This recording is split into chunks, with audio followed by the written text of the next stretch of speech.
C'est un autre conflit qui pourrait bien bouleverser les habitudes de consommation des Britanniques. Les attaques des rebelles yéménites Houthis en mer Rouge ont des conséquences sur le commerce international des pays importateurs.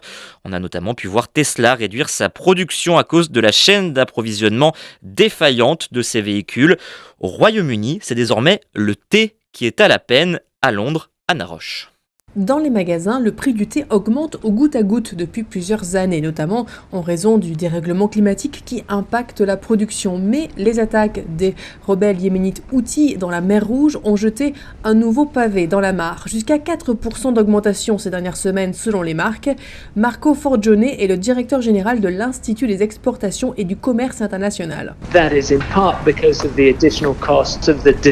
C'est en partie dû aux nouveaux coûts liés au transport. Il y a les retards à cause du détournement des porte-conteneurs, l'essence que cela coûte en plus, ainsi que les assurances. Puis il y a aussi la question de la disponibilité.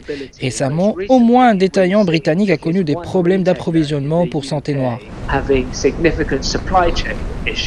Pas de panique cependant, dit Marco Forgione, la chaîne d'approvisionnement va s'adapter à ces détours et les détaillants sont déjà en train d'augmenter leur stock. Les Britanniques, eux, ne sont pas en train de se jeter sur les paquets de thé, même si tout cela reste dur à avaler, dit Cyprian. Tout augmente aujourd'hui. Mais je ne suis pas surpris que ces événements aient un impact ici, parce que tout est lié. Et le monde fait de plus en plus peur. Je serai juste content de boire ma prochaine tasse de thé, et ce sera un plaisir d'autant plus pur. Le flegme britannique donc, mais sachant qu'un des slogans nationaux est « Restons calmes, buvons du thé », que ce breuvage demeure disponible en quantité suffisante, paraît relativement indispensable. À Londres, Anna Roche pour Midi 1.